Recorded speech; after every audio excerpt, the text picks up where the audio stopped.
Times news channel देख रहे आप सभी दर्शकों का बहुत बहुत स्वागत है। मैं हूं रमनदीप कौर। इस वक्त की बड़ी खबर आ रही है प्रयागराज से। क्या है पूरा मामला, देखने के लिए बने रहिए हमारे साथ। संगम नगरी प्रयागराज, जहां नए वर्ष 2022 का आगाज हो चुका है और नए साल में प्रवेश करने के बाद लोग अपनी खुशियां मना रहे, जहां 2 साल से कोई भी त्यौहार नहीं मनाया गया था, जिसके बाद अब यहां पर लोग नए साल के जश्न में डूबे हुए हैं। वहीं आकर्षक तौर से सजी ई रिक्शे सड़क पर चलते दिखाई दिए। पेट्रोल टंकी से लेकर जगह जगह सजावट थी। जब हम विनायक सिटी सेंटर मॉल पहुंचे और यहां का जायज़ा लिया तो यहां कुछ अलग ही देखने को मिला। ना लोगों के चेहरे पे मास्क था, ना सोशल डिस्टेंसिंग, कोविड गाइडलाइन का खुलेआम उल्लंघन हो रहा था, मगर जिम्मेदारों को इसकी परवाह नहीं थी। सबसे बड़ी बात, ऐसा लग रहा था कि मानो जैसे कोरोना के ढेर पर खड़े हों लोग, और लोगों के अंदर ज़रा भी खौफ नहीं था। मॉल के अंदर किस तरह से भीड़ थी वो आप देख सकते हैं। दूर दूर तक सोशल डिस्टेंसिंग का ना नाम था, ना ही चेहरे पर मास्क, मानो जैसे कोरोना कुछ हो ही नहीं। ओमिक्रॉन से भारत में एक भी मौत हो चुकी है, जिसके बावजूद लोगों में अभी खौफ नहीं है और लोग खुलेआम कोविड गाइडलाइन की धज्जियाँ उड़ाते दिखाई दिए। आइए सुनाते हैं क्या कहना है यहाँ के लोगों का और यहाँ के सिक्योरिटी गार्ड का। नए वर्ष की आगमन हो चुका है। 2022 में लोग प्रवेश कर चुके हैं और लोग अब नए साल का जश्न मना रहे हैं। हम इस टाइम खड़े हैं प्रयागराज के PVR विनायक सिटी मॉल के अंदर। हम यहाँ पर लोगों से बात भी करेंगे। उससे पहले हम आपको यहाँ का दृश्य दिखाते हैं। जैसे मानिए हम कोरोना के बॉम्ब के ढेर पे खड़े हैं, कोई चुनावी रैली है, ना ही चेहरे पे लोगों के मास्क है और ना ही सोशल डिस्टेंसिंग। मानिए कोरोना का कोई खौफ ही नहीं है। जहां ओमिक्रॉन से भारत में एक मौत भी हो चुकी है, उसके बावजूद नियम कानून को ताक पर रखकर जिम्मेदारों द्वारा यहां जश्न मनाया जा रहा है। आप देख सकते हैं यहाँ पर किस तरह से शोर है और किस तरह से भीड़ है। हम बात करते हैं। ये बताइए, आप यहाँ पर आए हैं, किस तरह का महसूस हो रहा है, कितना खतरा लग रहा है, किस तरह का डर है? ओमिक्रॉन को देखते हुए जिस तरह से केस बढ़ रहे हैं, उसको देखते हुए कुछ बहुत ही निंदनीय ये है। बाकी योगी मोदी तो अपने चुनाव प्रचार में लगे हुए हैं। बाकी सब कुछ ठीक ठाक ही है। बाकी जो होगा वो देखा जाएगा। बाकी भारत के ऊपर खतरा मंडरा रहा है। क्या नाम है आपका? सुंदरम भारतीय स्नातक छात्र, इलाहाबाद विश्वविद्यालय। तो देखा, ये इलाहाबाद विश्वविद्यालय के छात्र थे जिन्होंने बताया कि यहाँ पर खतरा है और चारों तरफ हम कोरोना को लेकर जिस तरह खतरा है, लोग बिना मास्क के टहल रहे हैं। हम और लोग से भी यहाँ बात करेंगे। मॉल में लोग आ रहे हैं और जिस तरह से भीड़ है ओमिक्रॉन को देखते हुए, लोग मास्क नहीं लगाए हैं। क्या कहेंगे? सर, हम लोगों की पूरी कोशिश है कि हर व्यक्ति मास्क लगाकर मॉल में आए। ओमिक्रॉन को रोकने के लिए पूरी कोशिश हमारा मॉल कर रहा है। पब्लिक है सर, यहाँ से लगा के जाते हैं, आगे वो हटाते हैं, तो उससे हम लोग की जिम्मेदारी नहीं है। पब्लिक को समझना चाहिए आने वाले समय के लिए बहुत ही नुकसानदायक चीज़ है। कितना डर लग रहा है आप लोग को? हम लोगों को बहुत डर लग रहा है। पब्लिक से बहुत दूरी बना के हम लोग काम कर रहे हैं सर। मॉल के अंदर जो सब लोग बिना मास्क के टहल रहे हैं, मॉल के अंदर सोच सर, किसको रोका जाए? सब मानते नहीं, अपने मन का कर रहे हैं। क्या नाम है आपका? हमारा नाम सर, मैं प्रभाकर सिंह, सिक्योरिटी प्रयाग मॉल से हूँ। आज आप लोग यहाँ पर आए हैं और लोग से भी यहाँ बात करते हैं, किस तरह से लोग यहाँ पर हैं और किस तरह से खतरा मंडरा रहा है। आइए हम बात करते हैं। आप लोग यहाँ पर आए हैं, आज नया साल है, किस तरह से महसूस कर रहे हैं और क्या कहना चाहेंगे जो लोग मास्क नहीं लगा रहे हैं? अरे भाई, हमको काहे घसीट रहा है भाई? हम भी तो नहीं लगाए हैं। नहीं, आप तो मास्क लगाए हैं, मगर जो लोग यहाँ नहीं लगा रहे हैं उनके लिए क्या कहेंगे? एंजॉय कर रहे हैं और क्या। तो कोरोना का खौफ नहीं लग कोरोना रहा? का खौफ खत्म हुआ उनके अंदर। ओमिक्रॉन से एक की मौत भी हो चुकी है भारत में, क्या कहेंगे? हाँ, लेकिन उनके अंदर तो कोरोना का खौफ खत्म है ना इस समय।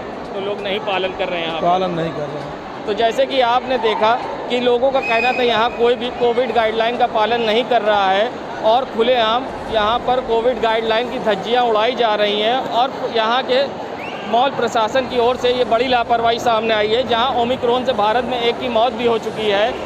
सैयद मोहम्मद आमिर, प्रयागराज।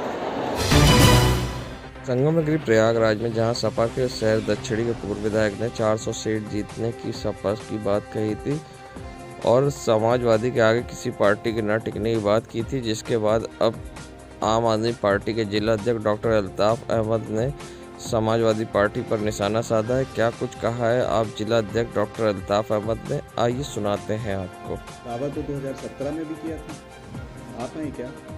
असल में परेशानी क्या है कि बड़े बड़े बोल ही तमाम पार्टियों को आसमान से धरातल पर ले आते हैं। ठीक है, अच्छी बात है, सपना देखना अच्छी बात है, लेकिन मुंगेरी लाल के सपना देखना अच्छी बात नहीं है। जनता के बीच में रहना चाहिए, जनता की परेशानियों को सुनना चाहिए, जनता के हित में बात करना चाहिए। जब हम हित में बात करेंगे तभी अब जनता उसको लाने वाली है। तो सपा सरकार ठीक है, अगर सोच रही है तो उनको सोचने दीजिए, लेकिन आम आदमी पार्टी उत्तर प्रदेश में अजूबा करने जा रही है। आम आदमी पार्टी उत्तर प्रदेश में दिल्ली जैसा माहौल पैदा करने जा रही है और इस बार हम लोग अच्छे अच्छे लोगों की नींद उड़ाने जा रहे हैं। संगम नगरी प्रयागराज, जहां बहादुरगंज स्थित मोती पार्क के बदहाली को लेकर अब सपा नेता सलामतुल्लाह ने महापौर अभिलाषा नंदी गुप्ता व मंत्री नंदी पर भी निशाना साधा है और साथ ही पार्क के सुंदरीकरण को लेकर बड़े दावे किए हैं। अगर वो चुनाव जीतते हैं तो किस तरह से वो पार्क के लिए कार्य करेंगे, आइए सुनाते हैं आपको। ये सवाल तो आपको मेयर साहब से पूछना चाहिए और कैबिनेट मिनिस्टर श्री नंद गोपाल गुप्ता नंदी जी से पूछना चाहिए कि क्यों विकास नहीं हुआ, क्यों सुंदरीकरण नहीं हुआ। अब आप ही ये सोचिए कि जिस वहाँ पे कैबिनेट मिनिस्टर का भी घर है, हमारी मेयर का भी घर है, और ये बदकिस्मती है कि दोनों पति पत्नी हैं और इन सब के होते हुए और वहाँ पे सुंदरीकरण ना हो, पार्कों में गाड़ियाँ खड़ी हों, बदहवाल पार्क है, मोती पार्क जो है एकदम बदहवाल हाल में खस्ता हाल में पड़ा हुआ है। तो कहीं ना कहीं मंत्री और मेयर की गलती है और उनकी लापरवाही है।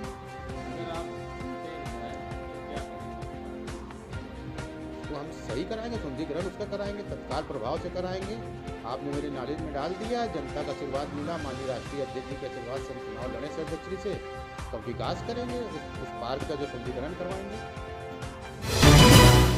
रैली में एक जमीन में कब्जे और फिरौती के मामले में अतीक अहमद के बेटे संग 7 लोग पर मामला दर्ज हुआ था, जिसके बाद अब मंत्री सिद्धार्थ नाथ ने हमला बोला है और क्या कुछ कहा है वो भी सुनाएंगे। उससे पहले बताते हैं, जहां मंत्री सिद्धार्थ नाथ सिंह ने कहा कि जहां उन्होंने दावा किया था गरीबों को बसाने का, मगर उनकी हकीकत खुलकर सामने आ गई है। उनके ही आदमी द्वारा ज़मीन पर कब्जा और फिरौती करने के मामले में मुकदमा दर्ज हुआ है, उनके पुत्र भी उसमें शामिल हैं। आइए सुनाते हैं क्या कुछ कहा है मंत्री सिद्धार्थ नाथ ने हमला बोलते हुए। जो अतीक अहमद एंड कंपनी के अवैध कब्जे किए हुए जो ज़मीनें थीं, उस पे जब बुलडोज़र चलाया और ऐतिहासिक कार्य किया, जिस पे उन्होंने 75 आवास गरीब आवास बनाए हैं और उसकी भूमि पूजा करी। उसके बाद जो उनके परिवार के लोग हैं, उन्होंने मीडिया के साथ बातचीत करी और कहा कि ये हम गरीबों का काम करते हैं और गरीबों को घर देते हैं, शरण देते हैं, हम लोग कब्जा नहीं करते। और उनकी वो पोल 3-4 दिन में खुल गई और कल ही जो उन्हीं के लोग हैं, एक दूसरे के परिवार के हैं, उन्हीं को कल रंगदारी के केस में उनके बेटे को भी और उसके साथ कुछ लोगों को FIR दर्ज हुई है और उसका वीडियो भी सामने आया। पूछना चाहता हूं, जो जेल में है और जो उनके परिवार के हैं, कि कौन से गरीब की लिए आप वो जमीन ले रहे थे या आप कब्जा नहीं करते, और किस बात पे पिस्टल निकाल के लोगों को धमकाया नहीं जाता। जब आप अपने परिवार के लोगों के साथ ये कर सकते हो तो जनता के साथ क्या करोगे, इसका जवाब देना चाहिए।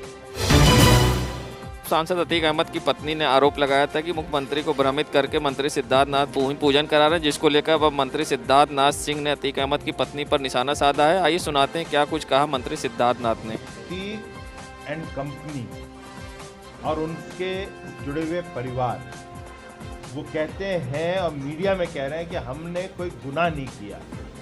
जो क्षेत्रीय विधायक हैं वो बदनाम कर रहे हैं, योगी जी को वो भ्रमित कर रहे हैं, और हम लोग ने कोई ऐसा गलत काम नहीं किया, कहीं नहीं किया है तो आप भाग क्यों रहे हो?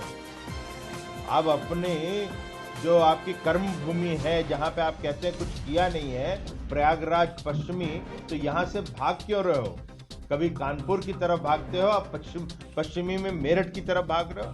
हिम्मत है तो प्रयागराज पश्चिमी में अपनी जो भूमि है, जहां आपने कुछ नहीं किया, जिसका आप दावा दे रहे हैं, एक दफे आके तो देखें, दूध का दूध पानी का पानी हो जाएगा। लोगों का ऐसा कहना है कि अगर वो चुनाव लड़ेंगे, उनका परिवार लड़ेगा, तो ध्रुवीकरण करने का मौका मिलेगा बीजेपी को, खास करके आपको चुनाव में इस तरीके से तो फिर काहे कह रहे हैं वो? परिवार के सदस्य ने कहा ना कि सबसे कमजोर तो क्षेत्रीय विधायक हैं शहर पश्चिमी के, तो इसके मतलब मेरे अंदर, हमारे अंदर कुछ ना कुछ दम होएगा। तो दम है तो आप भाग रहे हो, और आप मेरे ऊपर क्यों उपकार करने आ गए हो? ध्रुवीकरण होएगा या कुछ होएगा तो आप मेरे ऊपर क्यों उपकार कर रहे हो? इतनी मोहब्बत क्यों मुझसे? मैं तो कर नहीं रहा हूं। तो इसलिए जो भाग रहे हो वो साफ दिखाता है कि आपको डर है कि यहाँ पे जो आपका साम्राज्य जो आपने बनाया था, जो किला बनाया था, उसको 5 साल के अंदर योगी राज में वो ध्वस्त हुआ। संगम नगरी प्रयागराज में जहां लोग नया साल का जश्न मना रहे हैं और अपनों के साथ घूम टहल रहे हैं, वहीं कुछ लोग ऐसे भी हैं जो वृद्धाश्रम पहुंचकर वृद्ध लोग के साथ नया साल मनाया। साथ ही उनको मूवी दिखाते हुए उनका मन बहलाया। मनोचिकित्सक डॉक्टर यहां पहुंचे थे और पूर्व एडिशनल सीएमओ भी यहां मौजूद थे, जहां गरीबों में और वृद्ध लोग में फल वितरण किया और साथ ही उनको सर्टिफिकेट भी दिया। आइए सुनाते हैं क्या कुछ कहना है डॉक्टर्स का। बहुत अच्छा लगा, हमारे लिए तो भगवान बन के आए हैं, बड़ी खुशी की बात है, हमको अपना समझा। प्रेमवती जिला मानसिक स्वास्थ्य टीम है जो कि कॉलविन में काम करती है। उसमें हमारे क्लिनिकल साइकोलॉजिस्ट और हमारे जो है साइकेट्रिस्ट, स्टाफ नर्स, साइकेट्रिक और सोशल वर्कर। हम लोग का हमेशा ये उद्देश्य रहता है कि हम लोग कुछ ऐसा करें जिससे समाज में एक बेहतर संदेश जाए, और जो हमारे बुज़ुर्ग हैं ये वास्तव में अकेले रहते हैं, तो इनके अनुभव, इनके आशीर्वाद से अगर हम साल की शुरुआत करें तो इनको भी अच्छा लगेगा और हमको भी अच्छा लगेगा। मनोवैज्ञानिक हूँ, तो मैं कोशिश करती हूँ कि मानसिक स्वास्थ्य के फील्ड में मैं हमेशा कुछ नया लेकर के आऊँ। इसी वजह से आज इस नए साल में मैंने सोचा है कि हमारे जो बुज़ुर्ग हैं, जो कि घर परिवार से दूर रह रहे हैं वृद्धाश्रम में, उनके साथ नए साल को मनाऊं और यहाँ पर उन लोगों को मानसिक स्वास्थ्य के बारे में जागरूक करूं, मानसिक स्वास्थ्य की अहमियत को बताऊं और उनके साथ खुशियाँ बांट के, और मैं भी खुश होना चाहूँगी। यहाँ पे उनके साथ हमने मानसिक स्वास्थ्य पे आधारित फिल्म पीकू उनको दिखाई है और फलों का वितरण हुआ है, जिसमें यहाँ के सुपरिटेंडेंट मिस्टर सुशील सरल जी हैं, उनका बहुत अहम योगदान रहा है और इसी पे हमने मानसिक स्वास्थ्य के लोगों के साथ चर्चा। संगम नगरी प्रयागराज की नज़ारा है गौ घाट का, जहां लंबी जाम के झाम में लोग फंसे दिखाई दे। नए साल पर जहां लोग घूमने के लिए निकले तो उनको बड़ी परेशानी का सामना करना पड़ा। वहीं गौ घाट पर लंबा जाम दिखाई दिया। नैनी से शहर की ओर आने वाले लोग जाम के झाम में फंसे दिखाई दिए और लंबी कतार यहाँ जाम की दिखाई दी। आप देख सकते हैं किस तरह से यहाँ लंबा जाम लगा दिखाई दिया, मगर शहर में लगातार आ रही गाड़ियों से एक लंबा जाम दिखाई दिया जो कि शहर की ओर आ रही थी नैनी से। संगम नगरी प्रयागराज जहां नए साल का आगाज़ हो गया है, तो वहीं आज संगम तट पर कुछ लोगों ने डबल डेकर बोर्ड पर बुकिंग कराकर कोविड गाइडलाइन का पालन करते हुए यहां पर पार्टी की और एक अलग अंदाज में लोगों ने जश्न मनाया। ये नज़ारा है बोट क्लब का, जहां आप देख सकते हैं प्रयागराज में नई डबल डेकर बोट आई है, जिसके बाद लोग अब इसको काफ़ी पसंद कर रहे हैं और इसका एक अलग ही तरीके से अनुभव है लोग कर रहे हैं। और यहाँ पर सबसे बड़ी बात कि शादी, बर्थडे पार्टी से लेकर हर चीज़ों में अब इस पर यहाँ बुकिंग हो रही है। आइए आपको दिखाते हैं क्या कहना है बोर्ड मालिक का। बुकिंग तो हमारी अभी काफ़ी आई थी, मगर ये कोरोना की गाइडलाइन को देखते हुए काफ़ी हमने ये कोशिश की कि कम से कम भीड़ आए, तो जिस वजह से हम लोग का नुकसान भी हुआ है काफ़ी। और ओमिक्रॉन जिस हिसाब से बढ़ रहा है उसको देखते हुए हम लोगों ने भी अपना गाइडलाइन के हिसाब से देखते हुए कि इसको कम से कम यात्री को घुमाया जाए इसमें। संगम नगरी प्रयागराज लगातार बढ़ते ओमिक्रॉन के खतरे को देखते हुए अब नगर निगम ने कमर कसी है, तो वहीं नगर निगम की गाड़ी अब सड़क पर निकलकर सैनिटाइज करना शुरू कर दी है।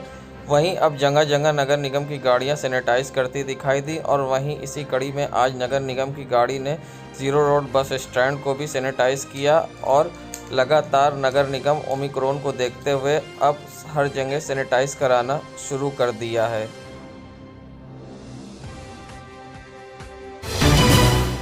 रुक्मणी सेवा संस्थान का शुभारंभ किया गया, जिसकी मुख्य अतिथि प्रयागराज की महापौर अभिलाषा नंदी गुप्ता एवं वरिष्ठ अतिथि क्राइम ब्रांच इंस्पेक्टर उपस्थित रही।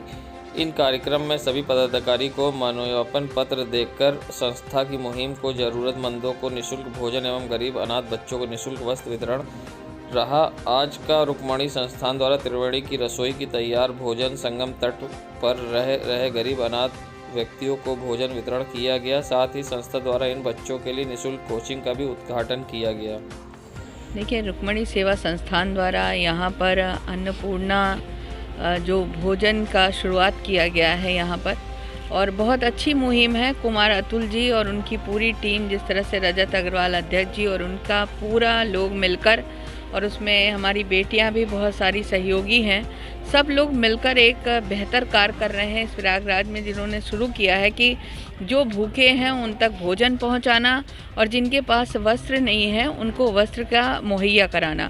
तो एक बहुत बड़ा नेक काम है। और जब आज का युवा इतना सोच सकता है समाज के बारे में, समाज में रह रहे लोगों के बारे में और अंतिम पंक्ति पर बैठे हुए लोगों के बारे में जब व्यक्ति सोचता है, तो मुझे लगता है उत्थान वहीं से शुरू होता है और वो उत्थान आदमी को आगे बढ़ाने का काम करता है और समाज को भी आगे बढ़ाने का काम करता है। इस कोविड काल में जहां आदमी हर तरह से परेशान है, आर्थिक रूप से परेशान है और सामाजिक रूप से भी परेशान है, उसमें इन बच्चों ने इतना सोचकर आगे बढ़ने का काम किया। और जहां भी ऐसे भूखे लोग हैं वहां से इनको कुछ मुहैया नहीं होता। इनकी सबसे बड़ी सोच ये है कि सबसे थोड़ा थोड़ा लेकर और उसे स्वयं में पकाकर और लोगों के घर तक पहुंचाना। हम सबको एक सामाजिक भावना से जोड़ना और सबके लिए सहयोग करने की भावना में लाना, ये बड़ी मुहिम है इनके लिए। तो मैं तहे दिल से इनको बहुत बधाई देती हूँ। संगम नगरी प्रयागराज में अनधिकृत ढंग से लगे होर्डिंग को हटाने के लिए आखिर नगर निगम ने अभियान छेड़ दिया है। नगर निगम के कर्मचारी ने सिविल लाइन क्षेत्र में लगे होर्डिंग को निकालने का अभियान शुरू किया है। सिविल लाइंस के सुभाष चौराहे पर बड़े बड़े होर्डिंग को नगर निगम के कर्मचारियों ने निकाल दिया। उस दौरान ये भी देखा कि किसी भी पार्टी की होर्डिंग को नगर निगम कर्मचारियों नहीं छोड़ा। सुभाष चौराहे पर लगे बीजेपी की होर्डिंग को भी नगर निगम के कर्मचारियों ने निकाल दिया। शहर भर में नगर निगम द्वारा ये अभियान चलाया गया। संगम नगरी प्रयागराज के ये बैराना चौराहे का नज़ारा, जहां आप देख सकते हैं लाखों रुपए से लगाई गई एलईडी अब शोपीस बनी हुई है। इस एलईडी को बैराना चौकी के सामने लगाया गया था और जिससे लोगों को कोरोना के प्रति और यातायात के प्रति जागरूक किया जाता था, मगर अब ये लाखों रुपए से लगी एलईडी शोपीस बनकर रह गई और जिम्मेदारों को परवाह नहीं है। एलईडी बंद होने के कारण अब लोगों को नहीं किया जा रहा है इसके प्रति से जागरूक, जिम्मेदार बने अनजान।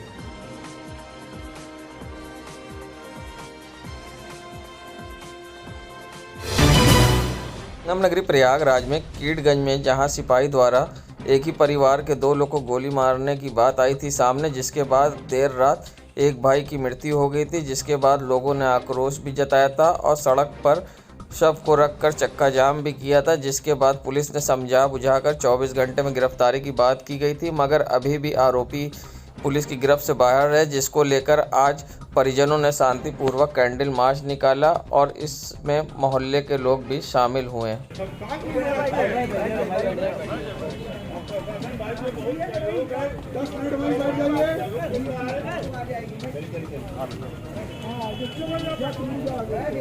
देश दुनिया की खबरों के लिए world media times news channel को सब्सक्राइब करें।